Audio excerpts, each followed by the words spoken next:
Shalom, partagez massivement, likez massivement, et puis que le Seigneur nous donne cette parole ce soir qui va justement nous donner en plus dans notre marche, dans notre vocation. Qu'est-ce que nous attendons? Qu'est-ce que nous voulons? Quelles sont nos doléances spirituelles? Quelles sont nos attentes spirituelles? Voilà, si le Seigneur te donnait l'occasion ce soir, comme à Salomon, que lui demanderas-tu? Soyons sincères. Si le Seigneur te donnait l'occasion ce soir, comme à Salomon, 2 Chroniques chapitre 1 verset 7, que lui demanderas-tu?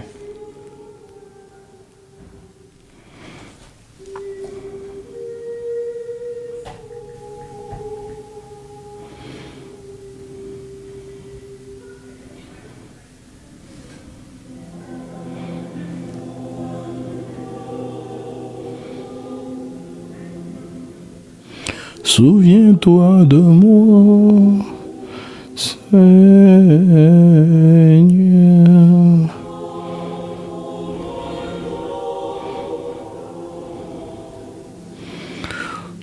Souviens-toi de nous, Seigneur. Shalom, shalom à tous celles et ceux qui nous rejoignent. Shalom à vous tous, que la paix et la miséricorde de notre Seigneur et Sauveur Jésus-Christ vous soient encore multipliées ce soir. Nous sommes le jeudi 12 mars, il est exactement 19h28 heure de Paris. Et le Seigneur m'amène à ce live afin de parler à quelqu'un. Comme je vous ai toujours dit, je ne monte jamais en live de moi-même. Mais si je sens l'esprit me pousser, c'est que l'esprit a rendez-vous avec l'un de vous. Voilà, pour manger, voilà, cette nourriture spirituelle. Voilà, qui va booster votre marche. Et aujourd'hui, j'ai à cœur de vous poser la question, si vous aviez l'occasion ce soir d'avoir cette même grâce que le roi Salomon dans 2 Chroniques chapitre 1, 7, où Dieu vous demande de lui demander ce que vous voulez. Ce serait quoi que vous allez demander au Seigneur? Alors je vois certains m'écrire la sagesse et l'intelligence, que je mette sa parole en pratique. Amen. Amen. Amen. Cela prouve que tu es mort aux choses de la vie et que tu désires avec zèle et enthousiasme les choses de l'esprit. Un cœur pour Dieu, le Saint-Esprit, persévérance dans la parole et la sagesse. Amen. Alors tu vois tout ce que tu viens d'écrire. Cham, à ceux qui ont des questions, allez-y, posez vos questions. Si vous avez moyen d'envoyer vos demandes, n'hésitez pas. Le roi Salomon était conduit par le Saint-Esprit. En effet, être près de lui, sagesse et intelligence. Amen. Oui, sur le baptême. Oui, je vous écoute. D'ailleurs, nous avons baptême ce samedi. Pour ceux qui souhaitent prendre le baptême, n'hésitez pas à nous écrire au numéro du groupe WhatsApp. Shalom, shalom à chacun de vous. Shalom à celles et ceux qui nous rejoignent. Shalom à vous tous. Je vais rester avec vous un peu de temps. On va rester à peu près 2 heures et poussière. Parce que nous avons juste après voilà, une réunion des saints. Voilà, dans l'autre plateforme. La plateforme Google Meet qui est donc réservée aux enfants de la maison. À ceux justement avec qui nous marchons ensemble par le même esprit. Voilà.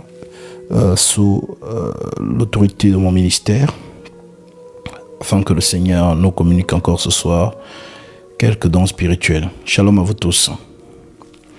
Alors, oui, Cham, pose ta question.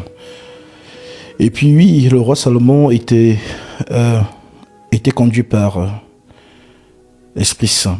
Il était la préfiguration de Jésus-Christ. Amen. Amen. Mais chaque acte de prophète est une instruction pour chacun de nous.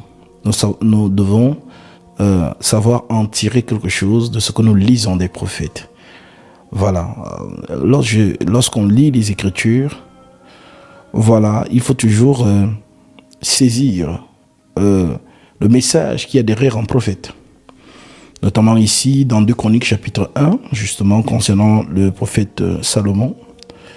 Ici, on nous dit au verset 7, « Pendant la nuit, Dieu apparut à Salomon et lui dit, « Demande ce que tu veux que je te donne. » Salomon répondit à Dieu, « Tu as traité David, mon père, avec grande bienveillance, et tu m'as fait régner à sa place. Maintenant, éternel Dieu, que ta promesse à David, mon père, s'accomplisse. Puisque tu m'as fait régner sur un peuple nombreux, comme la poussière de la terre. Accorde-moi donc de la sagesse et de l'intelligence, afin que je sache me conduire à la tête de ce peuple. Car qui pourrait juger ton peuple, ce peuple si grand? » Dieu dit à Salomon, « Puisque c'est là ce qu'il y a dans ton cœur, puisque tu ne demandes ni des richesses, ni des biens, ni de la gloire, ni la mort de tes ennemis, ni même une longue vie, et que tu demandes pour toi de la sagesse et de l'intelligence, afin de juger mon peuple sur lequel je te fais régner. La sagesse et l'intelligence te sont accordées. Et je te donnerai en outre des richesses, des biens, comme n'en a jamais eu, des biens de la gloire, comme n'en a jamais eu aucun roi avant toi, et comme n'en aura aucun après toi. » Donc ça nous enseigne, ça nous apprend quelque chose. Alors qu'est-ce que nous apprenons en lisant cette écriture? Peut-être dans tes prières, tu demandes à Dieu la richesse. Peut-être dans tes prières, tu demandes à Dieu la gloire. Tu demandes des choses, moi. C'est bien, c'est ce qu'il y a dans ton cœur, c'est ce que tu demandes. Mais nous apprenons par le roi Salomon ici que, en fait, les prières qui sont agréables à Dieu sont les prières qui sont portées sur l'œuvre de Dieu. Voilà pourquoi j'aime cette écriture des évangiles où Jésus dit, si vous demandez quelque chose selon ma volonté, cela vous sera accordé. Donc, il faut demander, oui, mais il faut demander selon la volonté de Dieu. Donc, apprends ça ce soir. Demandez les choses où Dieu trouve son intérêt. Voilà les prières qui sont agréables à Dieu. Salomon n'a pas regardé à lui. Salomon a regardé à l'œuvre que le Seigneur lui a donnée. En d'autres termes, le Seigneur apprête à donner à Salomon le royaume. David est mort, son père. Maintenant, il dit, bon, Salomon, c'est toi qui prends les règnes. Maintenant, Salomon dit, mais attends, Seigneur, ton peuple, il est trop grand, il est trop saint. Ben, si tu veux que je sois à la tête de ce peuple et que je juge ton peuple, que je guide ton peuple, alors donne-moi ton esprit. C'est donc ce qui va appeler sagesse et intelligence. Donc la sagesse et l'intelligence, c'est en fait l'esprit de Dieu. Donc Salomon dit à Dieu, donne-moi ton esprit pour que je conduise ton peuple. Alors nous comprenons qu'un homme ne peut pas guider le peuple saint ou le peuple de Dieu s'il n'a pas l'esprit de Dieu. C'est pas possible. Amen. Donc, je vous donne le secret. Demandez les choses selon la volonté de Dieu. Grandissez spirituellement. Soyez matures dans l'esprit. Priez pour la vocation. Priez pour les saints. J'ai lu ici Éphésiens, chapitre 6, 18.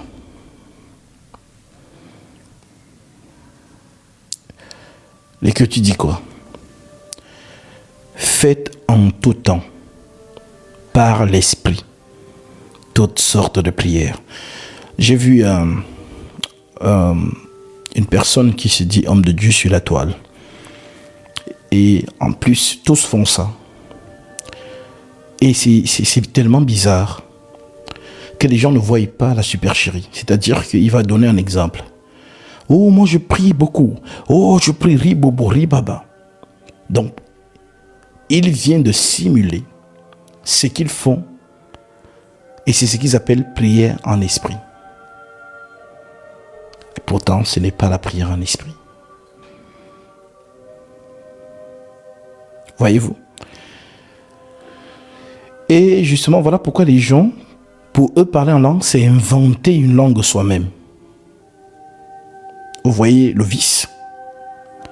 Genre, je vais inventer une langue, moi-même. Et pour moi, c'est ça, prier en esprit. Ils appellent ça que ce sont des prières secrètes pour que Satan ne comprenne pas ce que tu dis. Ah, vraiment, l'ignorance est quelque chose. L'ignorance est quelque chose. Alors, les prières, ce sont justement les prières en esprit. Faites en tout temps. Éphésiens chapitre 6, 18.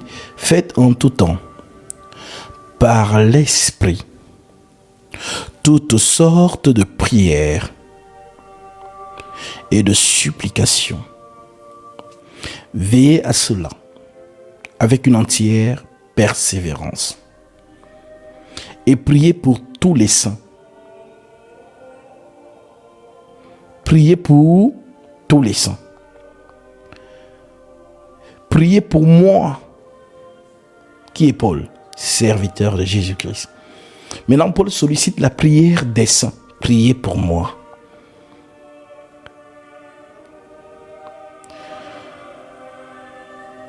Afin qu'il me soit donné, que lorsque j'ouvre la bouche, de faire connaître hardiment et librement le mystère de l'évangile pour lequel je suis ambassadeur.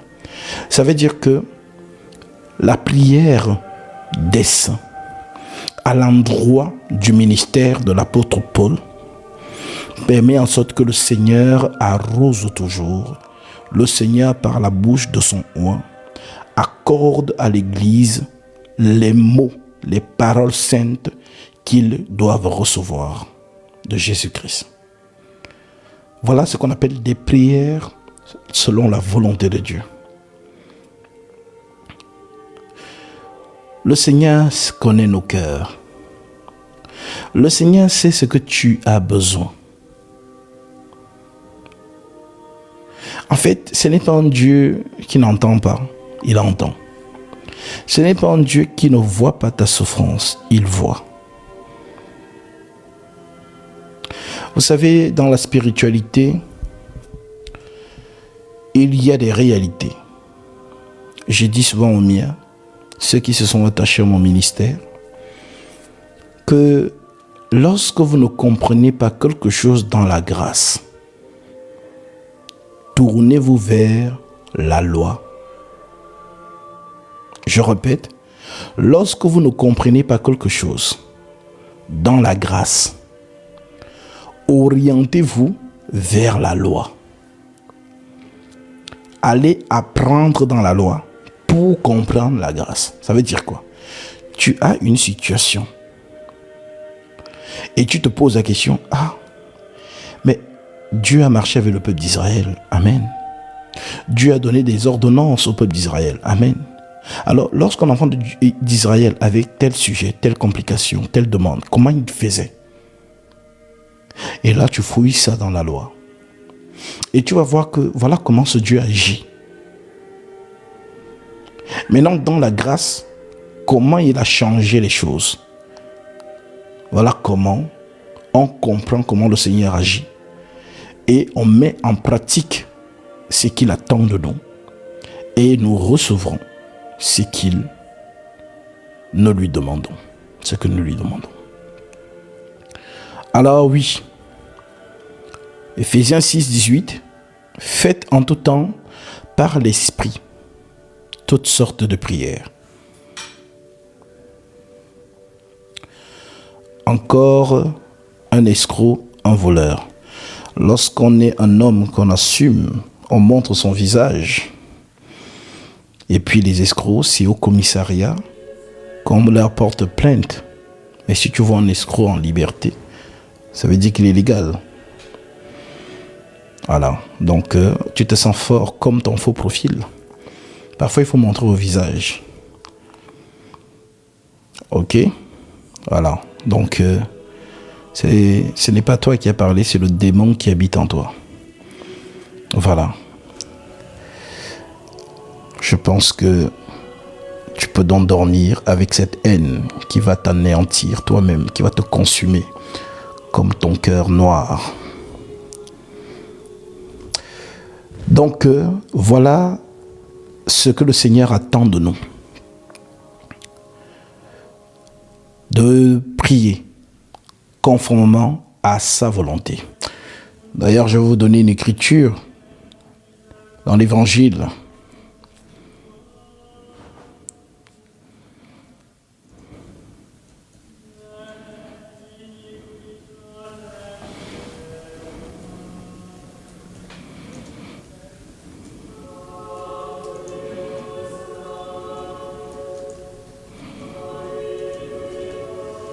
Nous sommes ici dans 1 Jean, chapitre 5, au verset 14. Allons-y dans 1 Jean, chapitre 5, 14.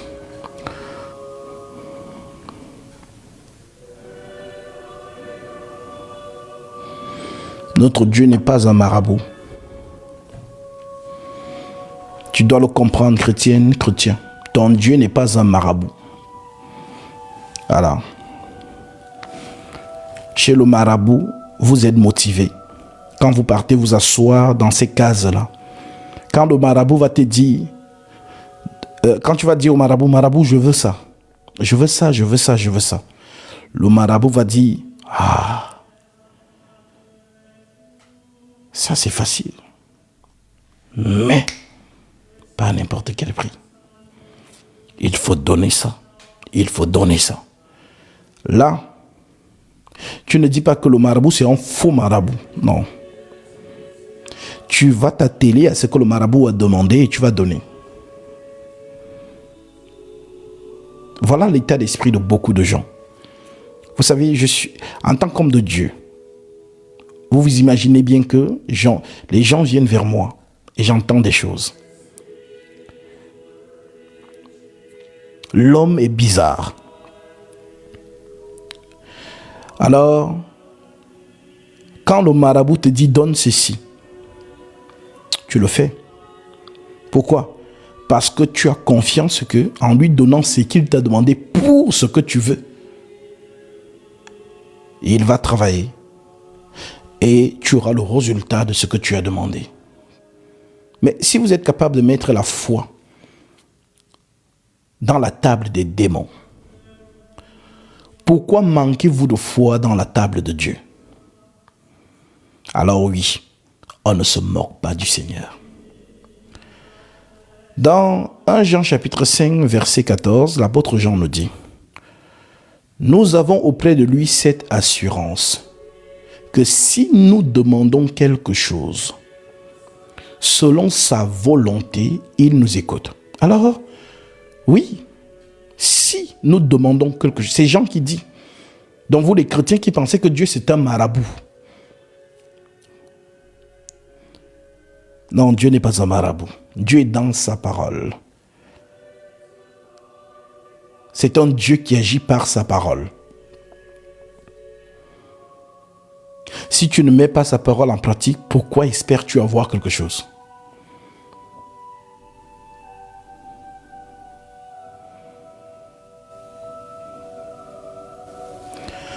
Alors oui, nous avons auprès de lui cette assurance que si nous demandons quelque chose selon sa volonté, il nous écoute. Et si nous savons qu'il nous écoute, quelque chose que nous demandions, nous savons que nous le possédons, la chose que nous lui avons demandé.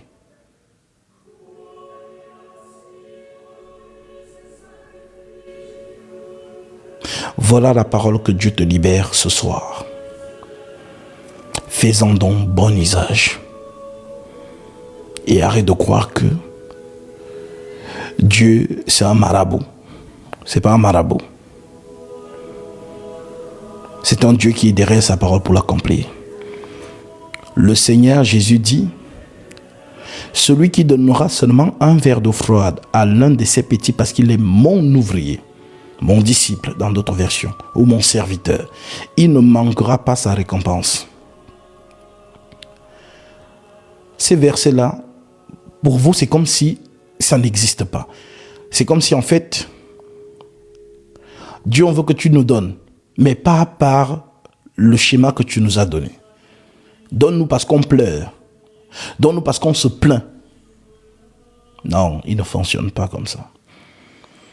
Mets sa parole en pratique et tu verras sa main.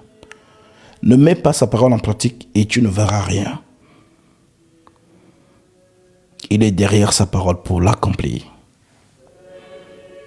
Si j'ai dit ça, est-ce que j'ai mal parlé? Non. Les gens qui vont délaisser Jésus parce qu'ils ont demandé à Jésus ceci, Jésus cela, ils n'ont pas eu. La majorité de ces gens, qu'est-ce qu'ils font? Ils se tournent vers les marabouts. Je vous dis, de ma place d'homme de Dieu, la plupart des gens qui marchent derrière Jésus pour justement les choses de la vie, lorsqu'ils ne les obtiennent pas, ils vont s'asseoir dans les cases des marabouts. Et quand ils vont arriver chez le marabout ou chez le je ne sais pas qui, la personne qui est là-bas va leur demander quelque chose en retour. Ils vont donner. J'ai des témoignages. Ils sont même là connectés. Quand ils sont allés faire des rituels de richesse, on leur a demandé quelque chose. Ils ont donné sans discuter. Oui, c'est aussi ça, cette grâce. Où justement le Seigneur a permis à certains et certaines de vivre des réalités, d'aller s'asseoir chez les marabouts, les devins, faire des rituels où on vous couvre avec des draps blancs, on tue un bœuf, on prend le sang, on arrose sur vous. Et en contrepartie, on vous a demandé de donner telle chose et vous avez donné.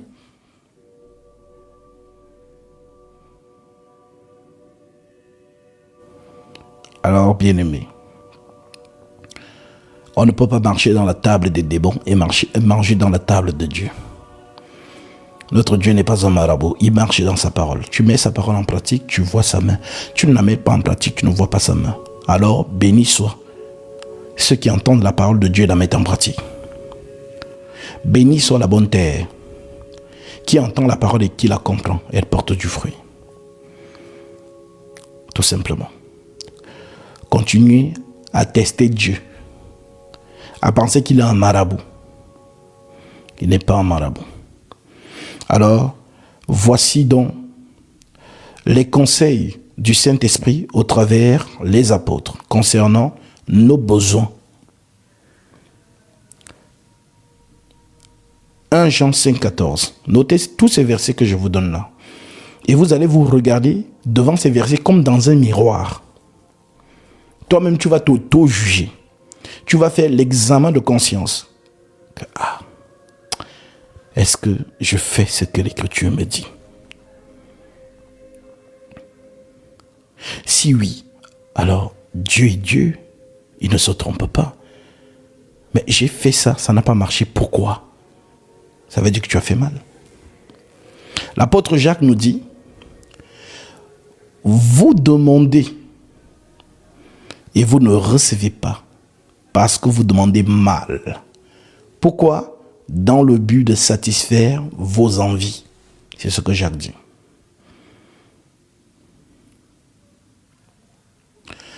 Alors, l'épître de 1 Jean 5, nous savons, dit Jean, nous avons auprès de lui, auprès de qui? De Dieu, cette assurance que si nous demandons quelque chose, il dit selon sa volonté. Ça change tout. Si nous demandons quelque chose, selon sa volonté. Il n'a pas dit si nous demandons quelque chose, il nous donne. Non. Que Dieu te bénisse, ma sœur. et que le Seigneur te donne selon sa fidélité. Parce que lorsqu'on est touché par la parole et qu'on manifeste l'offrande, vous ne le faites pas pour moi. Parce que moi, je ne suis qu'un homme, je ne peux rien vous donner. Mais j'ai l'onction du Christ qui a dit à ses disciples, mangez de tout ce qu'on posera sur la table. C'est votre salaire. Alors, si tu accomplis cela, alors je libère au nom de Jésus-Christ la bénédiction. Et je dis, comme l'ange avait dit à Corneille, Corneille, tes aumônes et tes prières, Dieu s'en est souvenu. Je vous ai dû prêcher ça. L'ange a cité à Corneille le psaume 20. Faisons un trou encore dans ce psaume. Psaume chapitre 20. Nous sommes au verset 1. L'Écriture dit au chef des chantres, psaume de David. Verset 2. Que l'Éternel t'exauce au jour de la détresse. Que l'Éternel t'exauce au jour de la détresse. Que le nom du Dieu de Jacob te protège. Que du sanctuaire, il t'envoie du secours. Que de Sion, il te soutienne. Qu'il se souvienne de toutes tes offrandes. Dieu n'est pas un marabout. Donc tout ce que tu mets en pratique, les offrandes, les aumônes, les victimes expiatoires, les actions de grâce que tu multiplies, l'Écriture dit qu'ils se souviennent. Est-ce que vous avez entendu?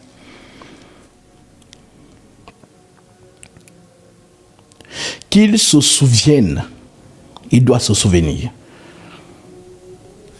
de toutes tes offrandes et qu'il agrée tes holocaustes. Vous savez ce que c'est un holocauste?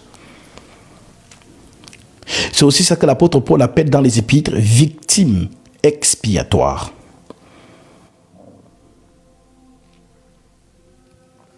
Voilà donc lorsque l'ange don arrive chez Corneille, en Corinthiens, Actes chapitre 10, au verset 1, il y avait à Césarée un homme nommé Corneille, centenier, dans la cour dite italienne. Cet homme était pieux, craignait Dieu, avec toute sa maison. Il faisait beaucoup d'aumônes au peuple. Vous savez qu'en Israël, il y avait justement cette sorte d'offrande qu'on appelait l'aumône. L'aumône, c'était quoi? L'aumône, c'était pour les pauvres. Frère Christopher, désolé mon frère, j'ai cité ton nom. Parce que j'étais en train de lire ce que tu as mis, le message que tu as mis en accompagnant avec ton offrande. Mais le Seigneur l'a vu, car tu l'as fait dans le secret. Tu ne l'as pas fait pour être vu, comme l'Écriture le dit. Voilà ce que ta main gauche fait, que l'autre ne la sache pas, ou l'inverse.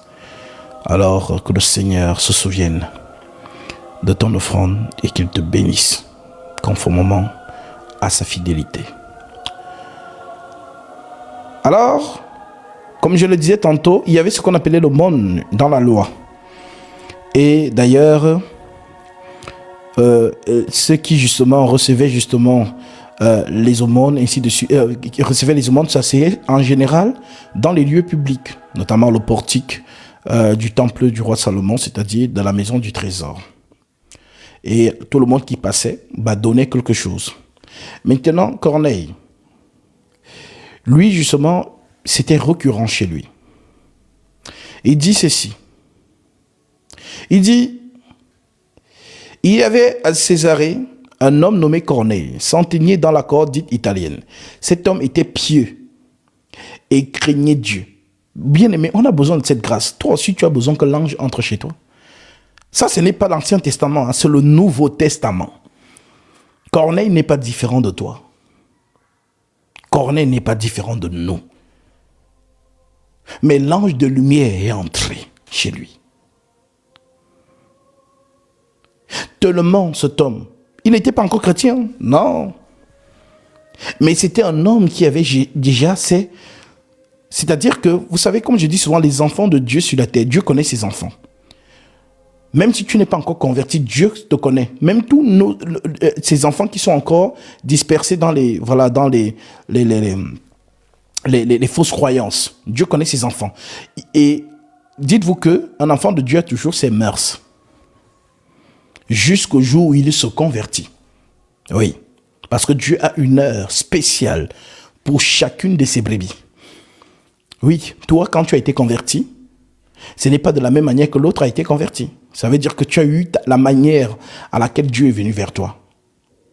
Il y a beaucoup de personnes qui se sont converties en me croisant sur TikTok. D'autres qui ont entendu ma renommée, qui ont entendu parler de moi. D'autres à qui on a envoyé mes vidéos. D'autres qui étaient même hostiles. Parfois, quand je regarde ceux qui me suivent aujourd'hui et que je me souviens de la conversion de tout un chacun, je dis, mais toi, c'est toi qui m'insultais sur TikTok. Et la personne elle-même rit que, vraiment, l'ignorance est quelque chose. Parce que Dieu a sa manière d'appeler chacun de nous. Voilà pourquoi il faut de la patience lorsqu'on annonce la parole. La parole de Dieu est une semence. C'est ce que j'ai appris tout au long de mes 6 ans d'expérience du ministère. J'ai appris que la parole de Dieu est une semence. Ça veut dire que tu peux la jeter aujourd'hui. Elle porte du fruit 4 ans après.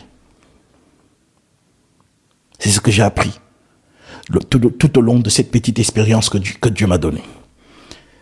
Donc si quand tu dis à quelqu'un quelque chose aujourd'hui, ne le condamne pas aujourd'hui. Tu as jeté la semence. Laisse la semence agir. L'apôtre Paul disait, j'ai planté. Apollos a arrosé. Dieu a fait croître. De sorte que ce n'est pas celui qui plante, ni celui qui arrose qui est quelque chose. Mais c'est Dieu qui fait germer ce que vous avez planté. Parce qu'il est le soleil de la justice. D'où le fait que, lorsque justement, tu présentes la parole à une personne, prie ma sœur, même si on t'insulte, même si la personne est virulente, la personne est surexcitée, tu as jeté la semence. Comme tu as ajouté, tu dis, ah Seigneur, tu as voulu que nous parlons la parole à tous. Alors j'ai parlé de ta parole à telle personne. Seigneur, toi-même, si cette personne t'appartient, que ce que je lui ai dit germe en elle. Et Dieu fera le travail. Mais si cette personne n'appartient pas à Dieu, si tu entends qu'elle est morte, là tu sais que c'est une âme qui est perdue. Parce que le Seigneur est venu à cette personne, mais la personne a été hostile au Seigneur. Oui. Mais si cette personne appartient au Seigneur, je vous assure, cette personne se convertira. Et toi qui lui as porté la parole les premiers jours, tu seras contente, tu seras content. Et tu vas bénir Dieu. Parce que tu vas te dire, ah Seigneur, elle a cru au point de vouloir prendre son baptême. Ah vraiment, merci Seigneur. Oui, parce que tu vas comprendre que ce n'est pas toi. C'est pas parce que tu es éloquent. C'est pas parce que justement tu parles bien. Non, c'est pas ça le ministère. Le ministère, l'Écriture dit, vous êtes sauvés par la grâce, mais par le moyen de la foi. Et cela ne vient pas de vous. C'est un don de Dieu. C'est pour que personne ne se glorifie. Pour que seul le mérite revienne à Dieu, qui connaît ceux qui lui appartiennent. Alors, ne perds pas espoir si tu parles à quelqu'un de la parole et que la personne est hostile, que la personne ne veut même pas entendre parler. À des moments favorables, envoie juste la semence. Même si la personne te dit, ne m'envoie plus les vidéos parce que moi, ma barbe souffre dans les lèvres des gens. On parle beaucoup de ma barbe. Ne m'envoie plus les vidéos de ton barbu là, de ton gourou là, de ton marabout là, de ceci, cela. Donc, on vous menace et j'ai un témoignage que je porte toujours sur moi. Ce témoignage est cette montre. Vous me voyez toujours porter cette montre. Mais cette montre a une longue histoire. Voilà pourquoi je témoigne toujours lorsque justement je vois cette montre, parce que c'est une personne qui était très hostile au message. Parce que sa fille avait cru. Et sa fille envoyait toujours mes vidéos à sa mère. Et sa mère était toujours très remontée lorsque sa fille lui envoyait mes vidéos. Ne m'envoie plus ces vidéos. Jusqu'au jour où le Seigneur l'a touchée. Elle a pris son baptême. Et elle m'a fait cette offrande. Mais cette sœur n'est plus là aujourd'hui. Elle est décédée. Morte quant à la chair, en effet, mais vivante quant à l'esprit. Et son dernier vœu, lorsque j'étais au chevet de son lit, ou durant la convalescence, c'était que je prie le Seigneur pour que le Seigneur lui permette de s'en sortir. Elle a un seul désir, c'est de m'accompagner partout dans le monde pour me soutenir lorsque je vais prêcher la parole. Et elle a fait de son vivant. Elle a participé à beaucoup de mes voyages. Elle a beaucoup prié. Et pourquoi cette montre part avec moi partout? Parce que quand je la porte, je pense à elle. Et c'est un témoignage puisque c'est une personne qui était hostile au départ. Mais lorsque la parole de Dieu pénètre un enfant de Dieu, cette personne devient fervente et fervent. C'est ici les femmes comme les Marie de Magdala. Depuis que Marie Magdala a croisé le chemin de Jésus, elle n'a plus été la même femme. Depuis que Marie de Magdala a croisé le chemin du Seigneur, elle n'a plus été la même femme. Elle a toujours suivi le Seigneur. Et elle a toujours soutenu le Seigneur avec ce qu'elle avait. Oui, tout ce qu'elle avait gagné dans la prostitution, ça a soutenu le ministère de Jésus. Tout ce qu'elle avait gagné dans sa prostitution a soutenu. C'était une femme qui était riche, hein. Avec sa prostitution, là, elle a beaucoup gagné de l'argent et des choses de valeur. Et on cite ces femmes, notamment dans Actes chapitre 8, dans Luc chapitre 8, verset 1. Ensuite, Jésus allait de ville en ville et de village en village, prêchant et annonçant la bonne nouvelle du royaume de Dieu. Les 12 étaient avec lui et quelques femmes qui avaient été guéries d'esprits malins et de maladies. Marie dite de Magdala, de laquelle étaient sortis 7 démons. Jeanne, femme de Chouza, intendant d'Hérode, Suzanne et plusieurs autres qui l'assistaient de leurs biens. Voilà le témoignage des femmes qui ont suivi Jésus. Alors, comme le maître disait, il me dit, mon petit, le serviteur n'est pas plus grand que son maître. S'ils ont gardé ma parole, ils garderont aussi la vôtre. S'ils n'ont pas gardé ma parole, ils ne garderont pas la vôtre. Ça veut dire quoi? Ça veut dire que lorsque j'ai le témoignage, parce que c'était une maman, elle avait peut-être l'âge de ma mère. Et il y a beaucoup, justement, de femmes qui ont l'âge de ma mère, mais qui me suivent. Elles ne voient pas le jeune homme, comme Paul avait dit, que personne ne méprise ta jeunesse. Mais elles voient aussi l'ouvrier du Seigneur. Et tel que le Seigneur avait dit, celui qui vous reçoit, me reçoit.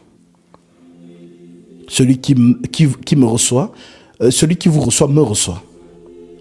Et justement, c'est vraiment significatif, cette montre que je porte. Alors que Dieu la bénisse là où il est et que ses œuvres la suivent, comme Paul avait dit concernant Onésiphore. Parce que Onésiphore l'avait beaucoup soutenu lorsqu'on l'a abandonné en Asie. Il dit que ce frère m'a cherché et il m'a trouvé. Que le Seigneur se souvienne en ce jour-là. Quel jour? Le jour du fameux tribunal.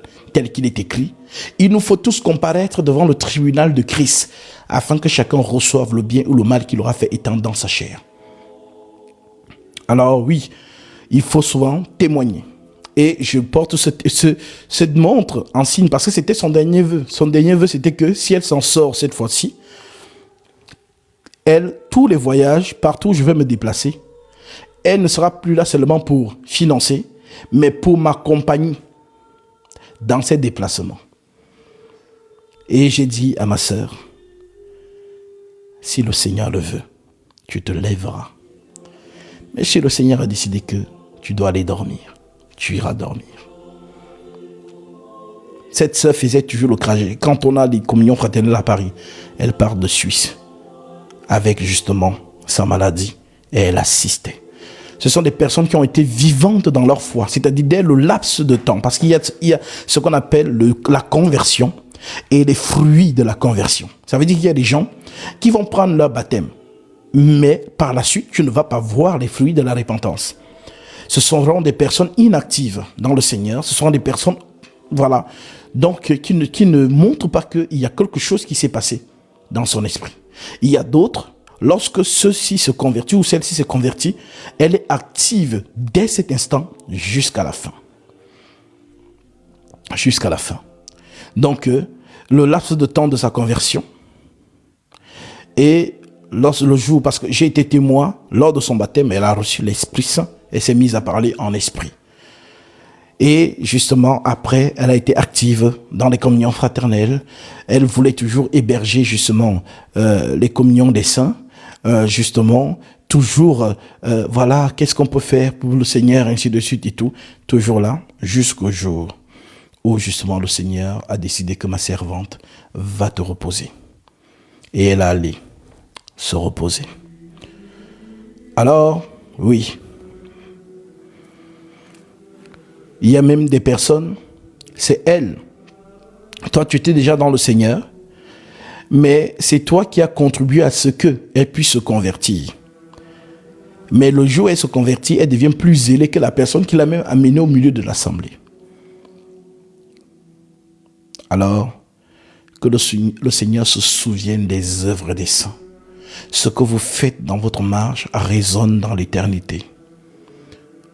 Ce que Tabitha faisait, ce que Dorcas faisait lorsqu'elle est morte, vous avez entendu ce que les saints disaient.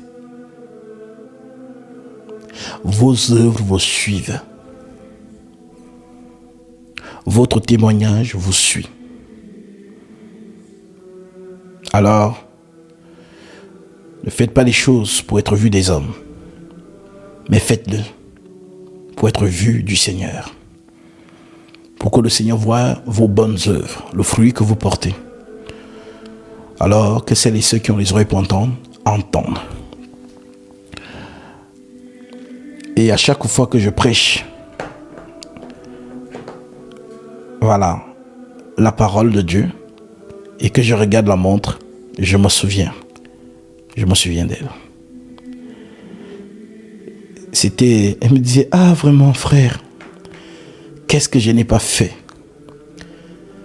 Tout ce que j'ai dépensé dans les fausses doctrines, parce que j'ai cherché le Seigneur. Qui aurait dit? Ça, c'est son témoin le jour que je vais en Suisse pour la baptiser. Elle me regarde et dit, mais tu es jeune. Mais qui m'aurait dit que tout ce temps que je pensais marcher avec le Seigneur, je ne marchais pas avec lui. Mais c'est avec toi que j'ai compris c'est quoi la doctrine. Et j'ai béni le Seigneur pour cela. Que le Seigneur te garde, mon enfant. Et voilà le témoignage qui la suit. Voilà pourquoi j'ai dit souvent, lorsque quelque chose me marque tout au long, vous savez, le Seigneur rendait souvent témoignage des gens. Hein, vous le savez, non? Hein, il rendait, dès qu'il voit quelqu'un qui est peu, il dit, ah, comme le témoignage de ce soldat romain. Il a dit, même en Israël, je n'ai pas rencontré une aussi grande foi. Va, ton serviteur vit. Alors, que votre témoignage, vos témoignages vous suivent. Sachez que tout ce que vous faites dans le Seigneur, si un jour vous n'êtes plus, ça va vous suivre. Nous parlons des maris de Magdala aujourd'hui, des maris mères de Jésus, des Suzanne, des femmes qui ont été actives à l'œuvre du Seigneur, jusque dans la chambre haute. Elles étaient assidues. Et je dis même que ce sont ces femmes qui faisaient la force des apôtres. Je vous dis la vérité. Et c'était des femmes investies dans la prière pour le ministère de ceux avec qui ils marchaient. C'est-à-dire, elles ont marché avec Jésus. Et elles ont vu les apôtres, c'est-à-dire que dans leurs lacunes, comment le Seigneur justement les enseignait. Elles ont été au même, je peux dire, avec les apôtres. Mais sauf que le Seigneur ne les a pas établis dans le ministère de la parole. Mais elles avaient un autre rôle. Le rôle de les soutenir. Et elles n'ont pas arrêté de soutenir seulement quand Jésus était avec eux. Non. Même quand le Seigneur est parti, elles ont continué à soutenir les apôtres. Voilà leur témoignage. Ce sont des grandes femmes. Alors que le même zèle que le Christ a déposé sur elles vous accompagne. Le Seigneur n'est pas un Dieu ingrat. Le Seigneur voit tout. Il observe tout. Alors ne te dis pas que ce que tu fais, il voit tout, ma soeur. Il voit tout, mon frère. Toi, ne te lasse pas seulement de faire. Tu ne le fais pas pour quelqu'un, tu le fais pour lui. Et arrête de regarder l'homme de Dieu comme étant justement un homme. Vois le Christ. Et ça te permettra de ne pas te ralentir. Mais si tu regardes avec la chair, tu raisonneras, tu murmureras. Mais si tu vois le Seigneur tel qu'il le dit dans sa parole, celui qui vous reçoit me reçoit. Que le Seigneur te garde toujours dans cette vue de l'esprit. Parce que nous ne marchons pas par la vue, dit l'apôtre Paul, mais nous marchons par la foi. Et Dieu vous prend comme vous venez. Si tu vois l'homme dans sa chair, alors ça sera l'homme. Mais si tu comprends que non, ce n'est pas l'homme qui me guide là, ce n'est pas l'homme qui me parle là, c'est le Seigneur au travers de cet homme, alors tu as tout compris. Et qu'il te soit fait selon ta foi. Alors oui, lorsque nous revenons donc dans nos corrélations de Actes chapitre 10 verset 1, nous le corrélons avec Psaume chapitre 20. Il y avait à Césarée un homme nommé Corneille, centenier dans la cour dite italienne. Cet homme était pieux et craignait Dieu avec toute sa maison. Il faisait beaucoup d'aumônes au peuple et priait Dieu continuellement. Vers la 9e heure du jour, il vit clairement dans une vision un ange de Dieu qui entra chez lui et qui lui dit « Corneille !» Les regards fixés sur lui et saisi d'effroi, il répondit « Qu'est-ce que Seigneur ?» Et l'ange lui dit « Tes prières et tes aumônes sont montées devant Dieu. » Et il s'en est souvenu. Alléluia. Souviens-toi de moi, Seigneur. Rappelez au Seigneur vos œuvres. Dans vos prières, souviens-toi de moi, Seigneur. Ah, j'en ai même des frissons. Parce que c'est fort. Notre Dieu n'est pas un marabout. Notre Dieu est le Dieu de la foi. D'ailleurs, l'Écriture dit, celui qui n'a pas la foi ne peut lui être agréable. Celui qui s'approche de lui croit premièrement qu'il existe et qu'il est le rémunérateur de ceux qui le cherchent. Alors, vous savez bien qui est cet ange. Vous, les enfants de la maison, vous ne lisez pas la Bible comme monsieur et madame tout le monde. Vous savez qui est cet ange. Hein? L'ange entra, dit qu'on est les regards, parce que l'ange dont on parle là, lorsque justement vous allez aller dans un autre verset, c'est le Seigneur Jésus-Christ. C'est lui. Voilà comment il apparaissait à ses saints.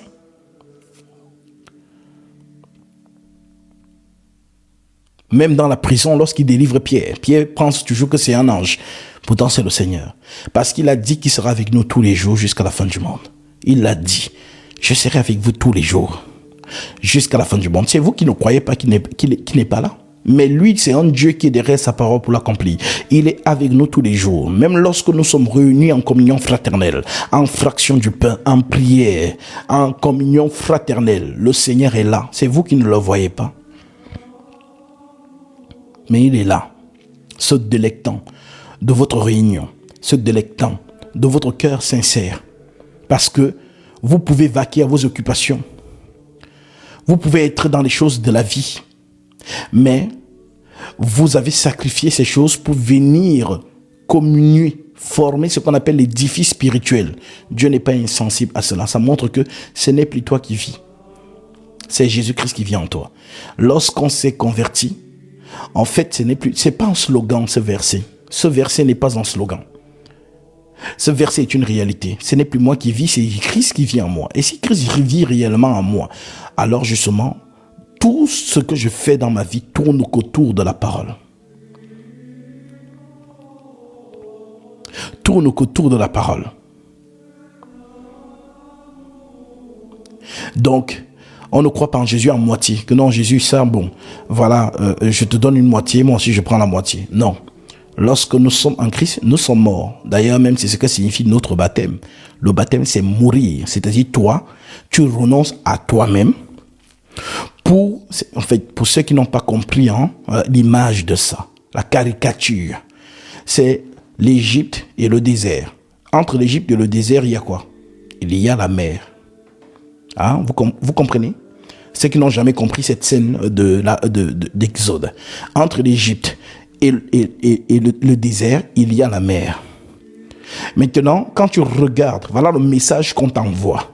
Quand tu regardes l'Égypte et que tu regardes le désert, tu préfères vivre où? En Égypte. N'est-ce pas? Parce que c'est en Égypte qu'il y a tout.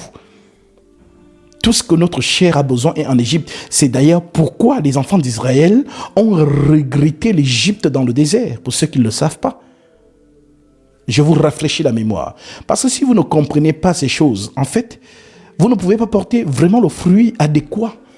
Mais si vous avez compris, en fait, dans quelle vocation vous vous trouvez, à ce moment-là, vous allez comprendre et personne ne va plus courir derrière vous, mais vous serez actif. Donc, lorsqu'on vous explique des choses comme ça, en fait, vous comprenez mieux. OK?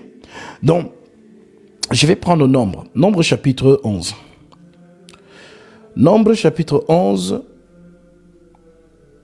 notamment au verset 1. Le peuple murmura. Voilà, je vous laisse trouver la page pour ceux qui, justement, vérifient ce qu'on leur dit et, justement, qui notent ces versets. Nombre chapitre 11, verset 1.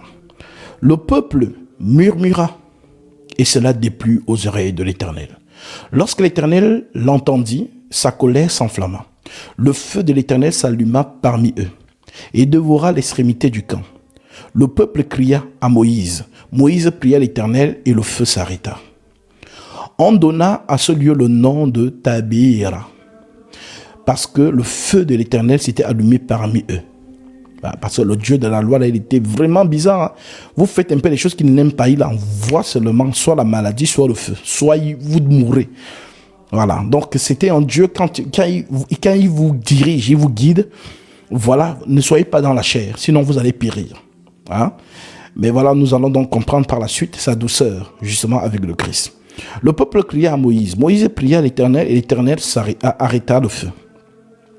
On donna à ce lieu le nom de Tabéra, parce que le feu de l'Éternel s'était allumé parmi eux. Les ramassis des gens qui se trouvaient au milieu d'Israël furent saisis de convoitise. Et même les enfants d'Israël recommencèrent à pleurer et à dire: qui nous donnera de la viande à manger? La viande, c'est en Égypte. Qui nous donnera la viande à manger? Disait-il. Nous nous souvenons des poissons que nous mangions en Égypte. Donc, nous nous souvenions de notre vie en Égypte. C'est ce que ça veut dire. Nous nous souvenions des poissons que nous mangions en Égypte et qui ne nous coûtaient rien. Des concombres, des melons, des poireaux, des oignons et des ols. Maintenant, notre âme est desséchée. Plus rien, nos yeux ne voient que de la manne. La manne ressemblait à de la graine de coriandre. Elle avait l'apparence de bdellium. Le peuple se dispersait pour la ramasser et la broyait avec des meules. On la pilait dans un mortier et la cuisait au pot. On faisait des gâteaux. Elle avait un goût de gâteau à huile. Quand la rosée descendait la nuit sur le camp, la manne y descendait aussi. Moïse entendit le peuple qui pleurait. chacun dans sa famille et à l'entrée de sa tente. La colère de l'Éternel s'enflamma fortement. Alors, vous comprenez ici, il faut vraiment que vous compreniez ce message. Il faut comprendre que ce peuple vivait quelque part en Égypte. Alors, c'est quoi la préfiguration de l'Égypte? L'Égypte, c'est notre corps. Comprenez ce que je dis. L'Égypte, que tu te souviens, voilà comme pays, Ramsès, ainsi de suite. Mais ce sont des choses allégoriques. En réalité, l'Égypte, c'est le monde actuel dans lequel nous vivons aujourd'hui. Maintenant, le monde actuel que nous vivons aujourd'hui, ces mœurs sont où? Dans notre corps, dans notre chair. Donc, sans Dieu, nous marchions selon notre propre convoitise. Alors, voilà pourquoi il est plus facile de pécher.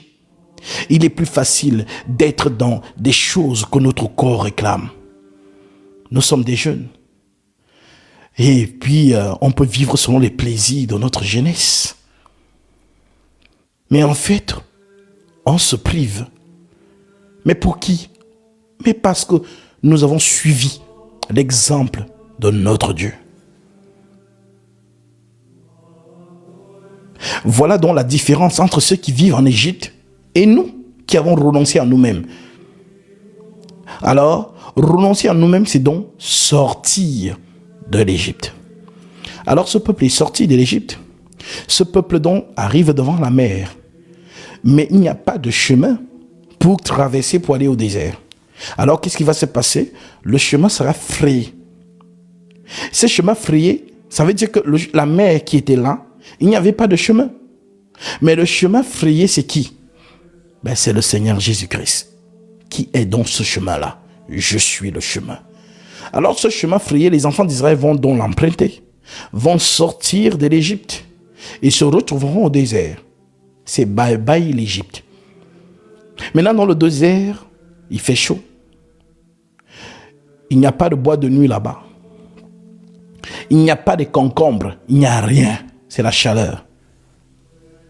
Alors ce peuple dépend de qui? De ce Dieu. Et qu'est-ce que ce Dieu donnait à ce peuple? On dit de la manne.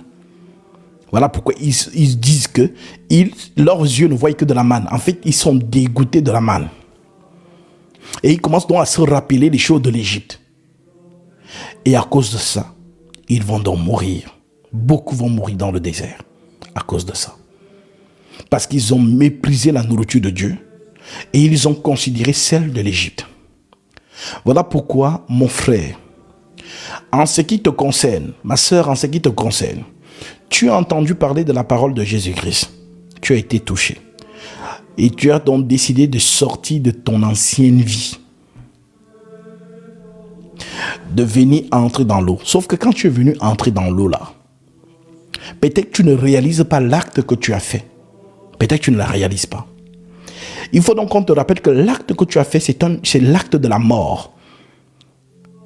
C'est-à-dire que si tu veux comprendre la vocation dans laquelle tu marches, c'est ce jour-là que tu es morte. C'est ce jour-là que tu es mort en Jésus-Christ. Et la personne qui est ressortie de l'eau là, ce n'est plus toi. C'est ton corps sanctifié, utile à son maître. En d'autres termes, ton corps même ne t'appartient plus. Ne savez-vous pas que vous êtes le temple du Saint-Esprit et que l'Esprit de Dieu habite en vous? Si quelqu'un détruit le temple de Dieu, Dieu le détruira parce que le temple de Dieu est saint et c'est ce que vous êtes. Donc ton corps ne t'appartient plus. Voilà pourquoi béni soit ceux, lorsque justement ils s'oublient un peu et que l'idée de la masturbation vient dans leur esprit, lorsqu'ils veulent le faire, ils se souviennent que c'est le temple de Dieu. Et ils s'en détournent. Béni vous êtes. Parce que vous montrez que vous vivez dans la crainte du Seigneur. Et il le voit. Il le voit. Gatsby, c'est quelle bague encore? Au lieu de poser la question, c'est quelle bague encore? Prends plutôt autorité là où tu es. J'ai toujours dit que ce ne sont pas les enfants de la lumière qui ont peur des enfants des ténèbres. Mais ce sont les enfants des ténèbres qui ont peur des enfants de la lumière. Maintenant, si ça devient le contraire, ça veut dire que Dieu n'est pas chez vous. Ça veut dire que Dieu n'est pas chez vous parce que vous êtes vide spirituellement. Vous n'avez pas le pouvoir. Vous n'avez pas justement la puissance. Ce sont les enfants des ténèbres qui ont peur de nous et non le contraire. Donc si tu estimes avec les yeux de l'esprit que tu as vu quelque chose dans cette bague, alors là où tu es, alors on va entrer en duel. Voilà. C'est comme Paul dit, le royaume de Dieu ne consiste pas seulement en parole, mais par une démonstration d'esprit et de puissance. On entre en duel. Donc tu vas prier ton Dieu là où tu es pour que cette bague-ci, s'il y a quelque chose dedans, ce soit neutralisé. Ou bien qu'elle chauffe en direct et que je l'enlève. Donc quand quelqu'un parle toujours, peut-être d'un accessoire que je porte ou quoi que ce soit, c'est ce que je dis toujours à ces personnes. Au lieu d'être là à avoir peur de la bague, parce que si toi tu as peur de cette bague, alors ça veut dire que tu es vide.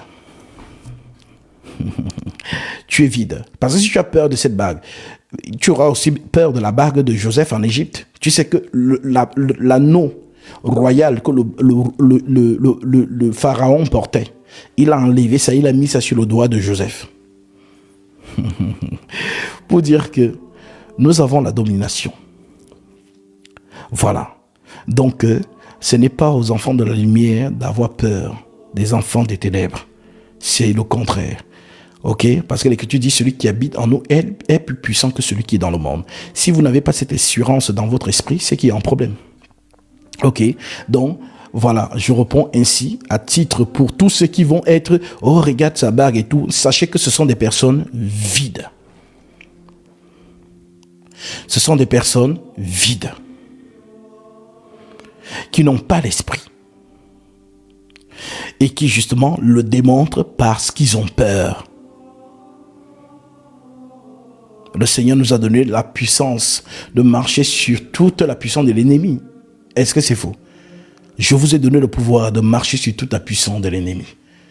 Alors, si vous ne faites pas partie de ces personnes qui ont cette puissance et ce pouvoir, alors justement, oui, c'est là où vous allez montrer que vous avez peur de ceci, de cela. Regarde sa bague, regarde ceci. Et vous entrez dans ce que Jésus avait dit, ne jugez pas selon l'apparence, mais jugez selon la justice. Voilà, tout simplement.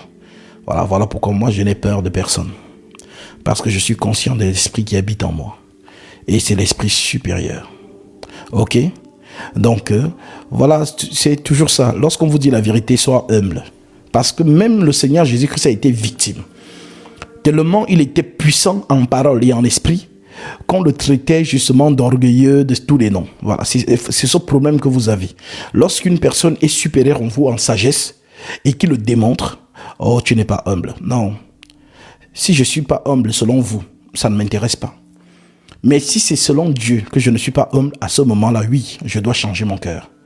Parce qu'il n'aime pas les orgueilleux. Mais ce que Dieu appelle orgueil, ce n'est pas ce que les hommes appellent orgueil. Ce que Dieu appelle être humble, ce n'est pas ce que les hommes appellent être humble. Voilà. C'est plutôt, les hommes n'aiment pas voir soit la richesse de l'autre. C'est ça le problème des hommes. Lorsque tu n'as rien, les mêmes personnes vont t'encourager. Sois fort, ça va aller. Mais le jour où ça va vraiment, et que tu as, les mêmes personnes vont te dire, tu n'es pas obligé de montrer. Pourquoi? Parce que tu as réussi, ou encore c'est que Dieu t'a donné, ils ont mal. Et veulent que tu ne montres pas ça. Alors si tu montres, tu es orgueilleux. Voilà la pensée en général de cette humanité.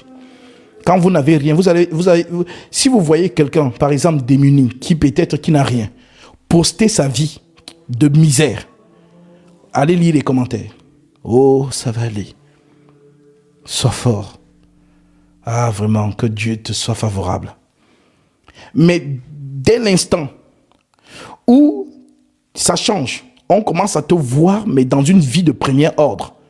Les mêmes personnes. Oh, tu es devenue orgueilleuse. Tu n'es pas obligé de montrer ta vie. Voilà ces gens-là. C'est comme ça qu'ils sont.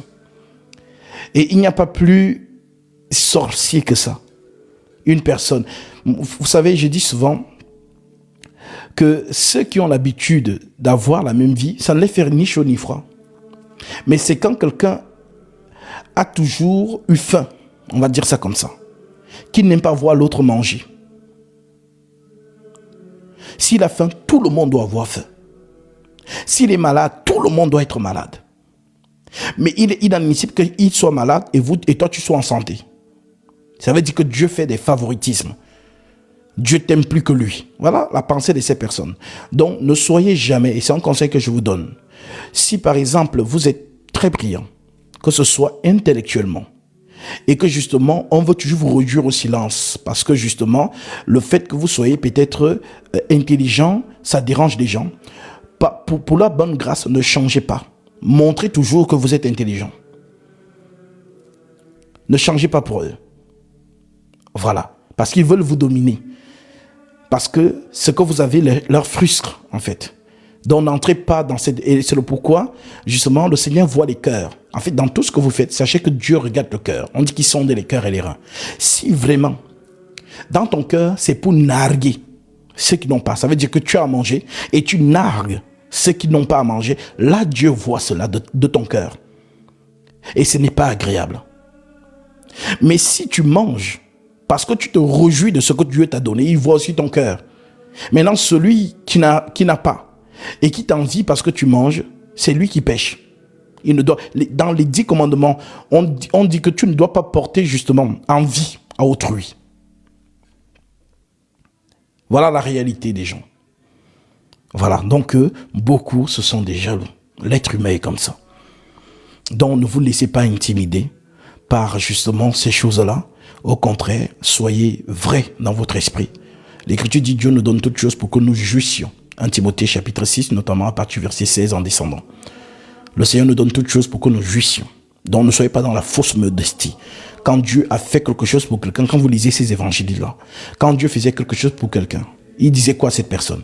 Ne dis à personne que j'ai fait ceci pour toi. Mais quelques minutes après, quelques secondes après, la personne se met à crier partout. Venez voir ce qu'un homme a fait pour moi. Pourquoi? C'est parce que lorsque Dieu fait quelque chose pour toi, tu ne peux pas te taire. C'est pas possible. Lorsque Dieu fait quelque chose pour toi, tu ne peux pas te taire. En fait, tu veux le témoigner, tu veux le montrer à tout le monde. Et c'est ce qui est aussi arrivé à la femme samaritaine. Venez voir ce que un homme m'a dit. Ne serait-ce pas le Messie? Quand Dieu fait quelque chose pour toi, il ne veut pas que tu te taises. Dieu veut que tu montres ce qu'il a fait pour toi. C'est un témoignage. Parce que par ce qu'il t'a donné, beaucoup peuvent en être édifiés. Ok? Donc ne soyez pas justement, ne vous culpabilisez pas par des gens qui vous sortent toujours des vieilles phrases. Tu n'étais pas obligé de montrer. Voilà. Ainsi ne soyez pas impressionnés par ça. Réjouissez-vous de ce que Dieu vous a donné. Dans un état d'esprit pur. Pas pour narguer les autres. Tout simplement. Voilà, parce que le monde, surtout c'est le monde, je pense que l'Afrique a beaucoup hérité de la France. C'est en France ici que parler de l'argent, c'est tabou. Et exposer justement sa richesse, c'est tabou. Les gens n'aiment pas ça. Mais aux États-Unis, c'est une autre vie. Dans tous les milieux anglo-saxons, c'est autre chose. Nigeria, vous allez voir, par exemple, les pays qui ont hérité justement, l'hégémonie anglo-saxon. Vous allez regarder bien le comportement de ces pays-là et le comportement francophone. Vous allez voir qu'il y a quelque chose qui n'est pas net. Voilà, donc aux États-Unis par exemple, les gens sont à l'aise avec le bonheur des autres.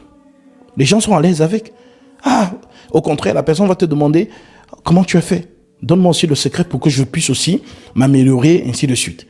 C'est comme ça que c'est la mentalité des gens. Mais en France ou en Afrique, je peux vous parler justement de l'Afrique centrale, ils ont hérité justement du mal-être. En France, on n'aime pas te voir bien. Voilà pourquoi, même ici en France, dans ce milieu, que ce soit le 16e, ainsi de suite, moi je vous donne, ne faites jamais qu'on vous voit sortir d'une belle voiture. Parce que dès lors que vous allez sortir de cette belle voiture, quand vous allez revenir, on a rayé. Voilà pourquoi si je suis quelque part et que je dois sortir d'une voiture, voilà, si peut-être le chauffeur, il n'y a pas de chauffeur, que je sorte parce que je sais que non, le chauffeur reste surveillé. Mais si tu es seul, dès lors qu'on te voit en tant que black descendre d'une belle voiture ou avoir peut-être un truc vraiment de référence, on va venir rayer. Pour ceux qui ne l'ont pas compris à Paris. Parce qu'on n'aime pas voir la réussite des autres. On n'aime pas voir le bonheur des autres. C'est comme ça. Mais dans les milieux anglo-saxons, les pays anglophones, au contraire, c'est un moyen encore de venir demander à la personne, ah, vraiment, comment tu as fait? Ah, vraiment, j'aime te voir réussir. Et même encore, la personne te souhaite encore le meilleur. Voilà les réalités des pays anglo-saxons. Et voilà les réalités des pays qui, justement, ont été justement conquis par la France. Les greurs. Parce que ce sont les Français qui sont comme ça à la base. Ne pas voir la réussite de l'autre.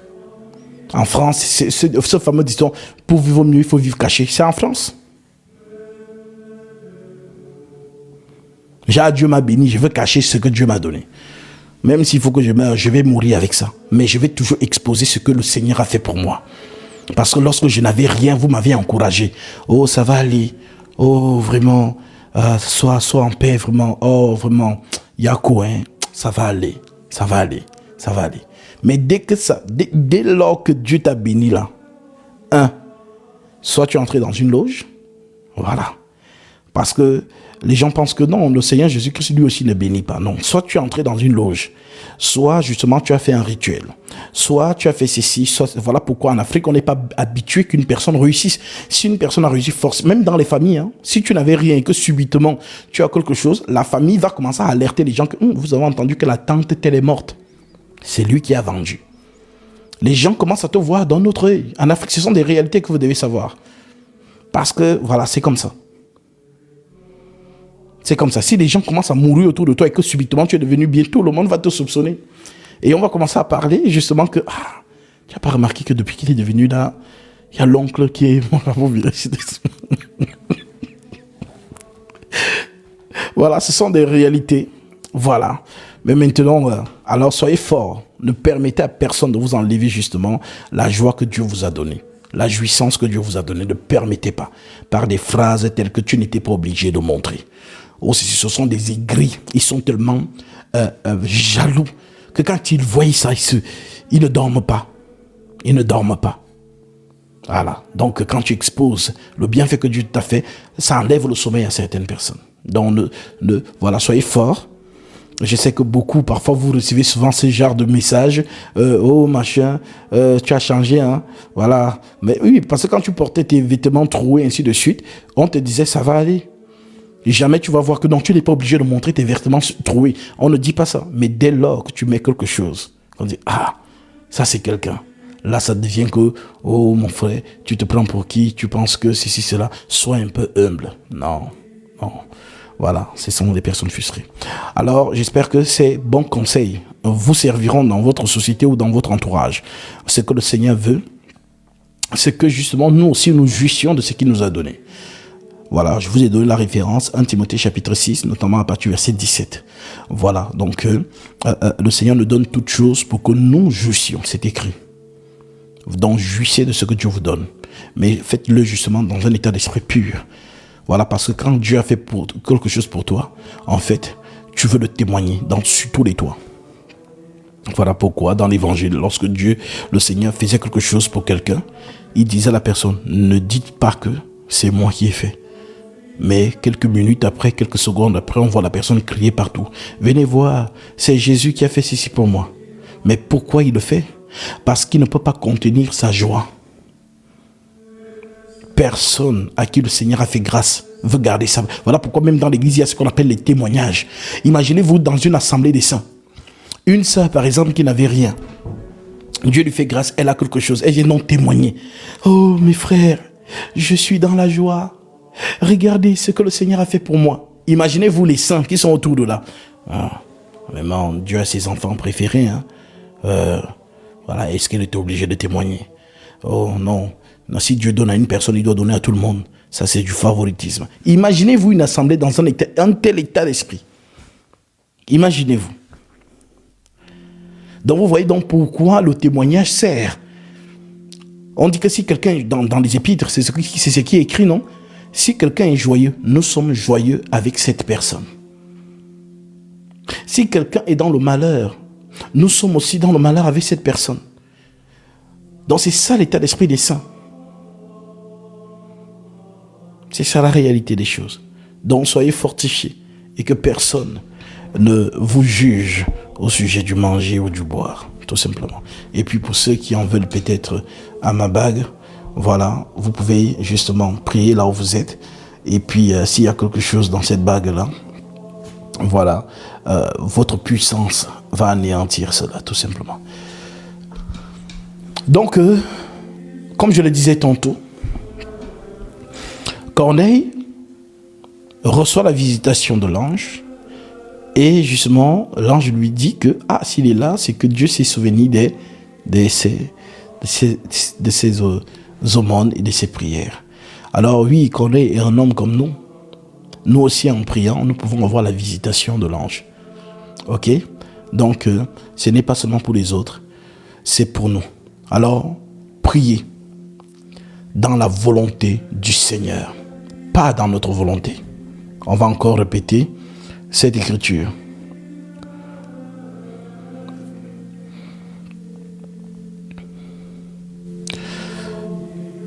« 1 Jean 5,14 » l'apôtre nous dit: nous avons auprès de Dieu cette assurance que si nous demandons quelque chose selon sa volonté, donc ce n'est pas seulement demander, mais de demander selon la volonté de Dieu. Et c'est donc sur ça que vous devez méditer. C'est quoi la volonté de Dieu?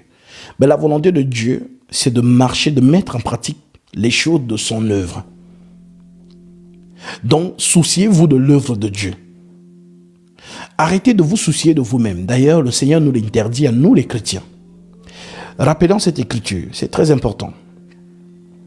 Nous sommes ici dans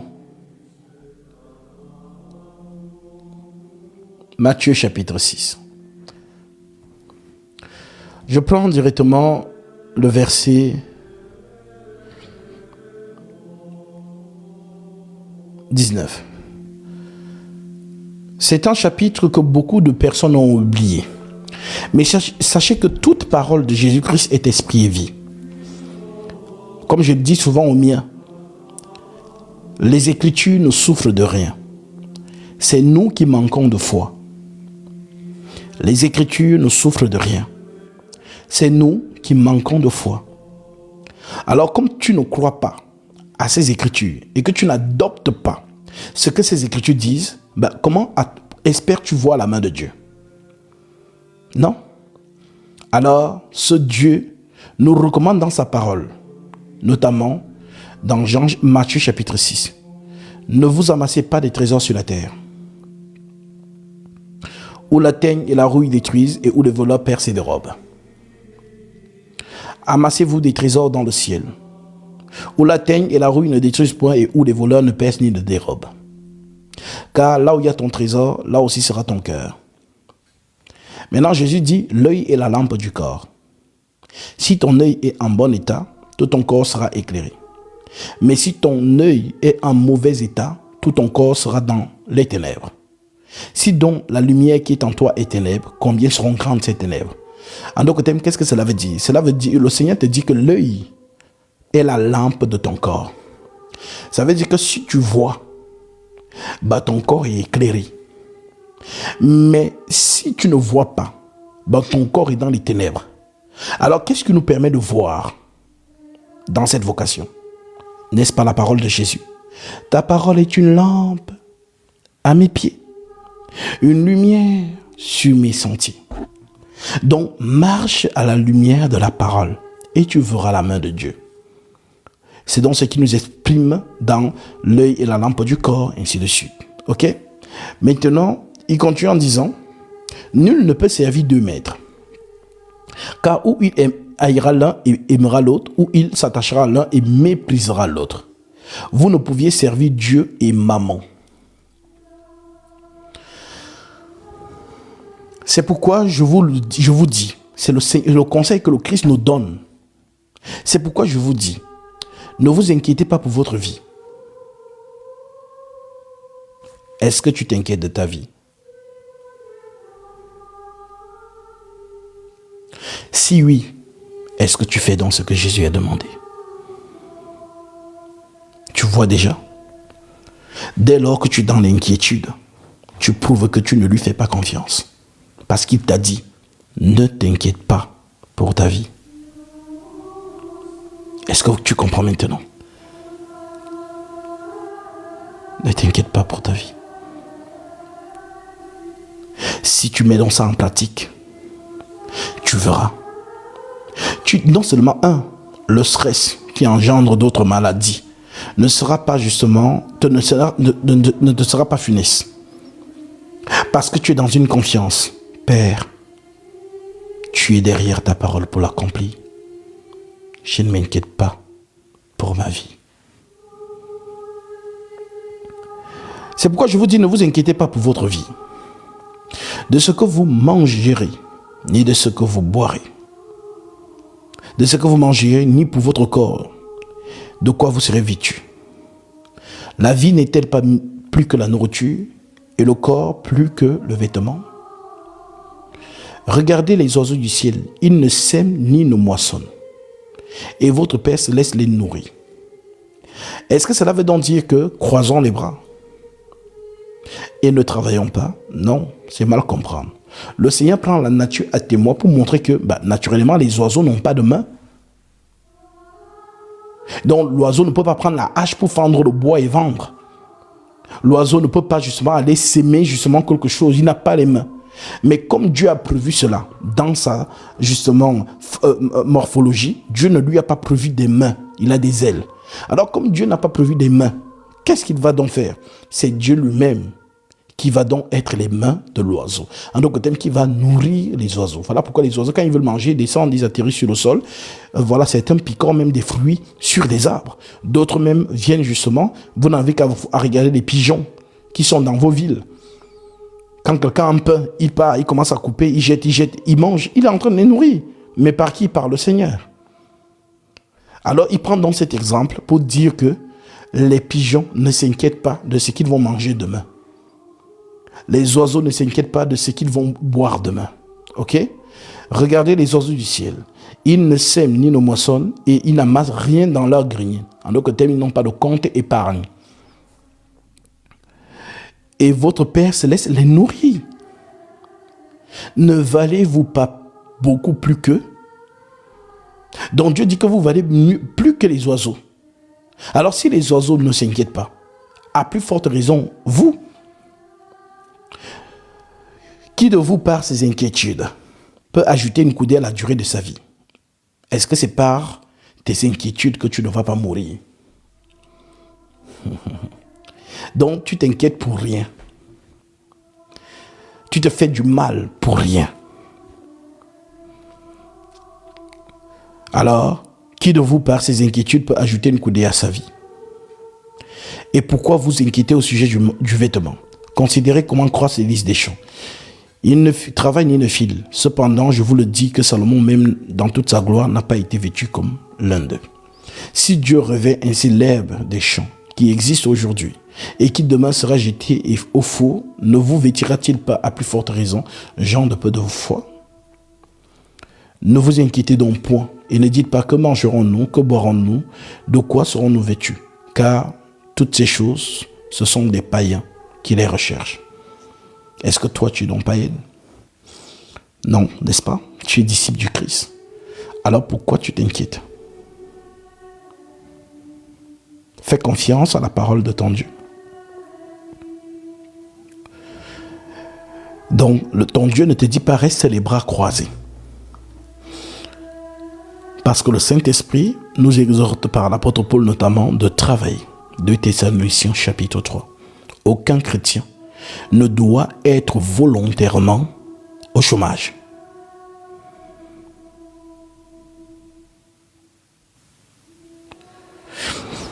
La discipline de la vie des chrétiens, nous avons les épîtres qui nous demandent comment être, comment marcher. Rien n'est laissé au hasard, même en ce qui concerne le travail. Nous avons toute une lettre qui recommande aux chrétiens de travailler et de manger la nourriture de leur propre travail.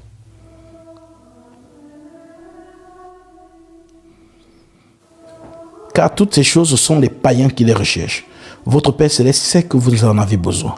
Cherchez premièrement le royaume et la justice de Dieu, et toutes ces choses vous seront données par-dessus. Ne vous inquiétez donc pas du lendemain, car le lendemain aura soin de lui-même.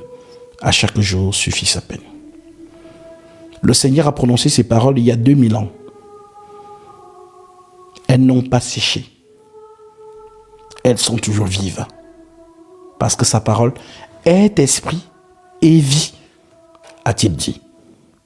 Donc vous qui pensez que non, parce qu'aujourd'hui, c'est un peu comme c'est quand les gens lisent les évangiles, c'est comme ça, c'est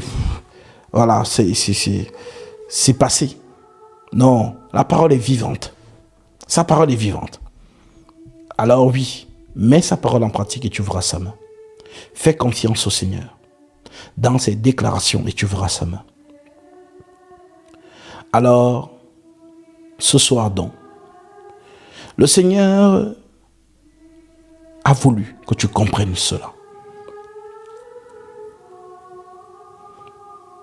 1 Jean chapitre C.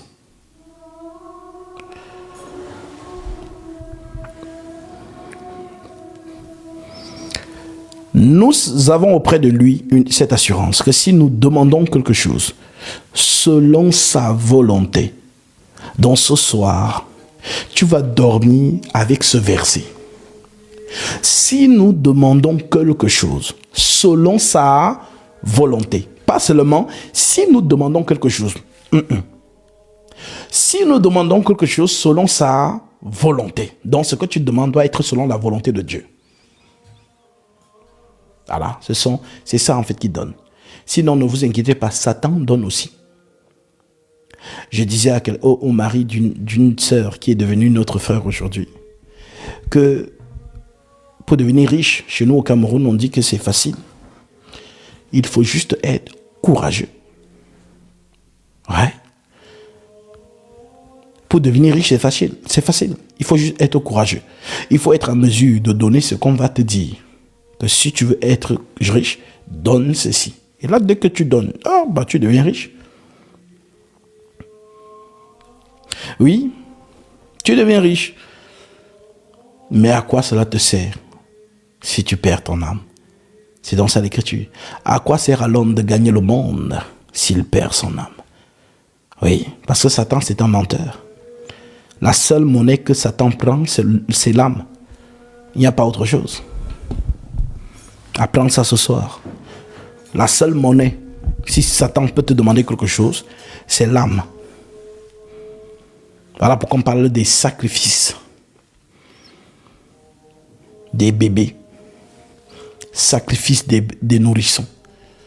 Sacrifice de ceci. Alors, le Christ te demande de demander, mais demande selon sa volonté.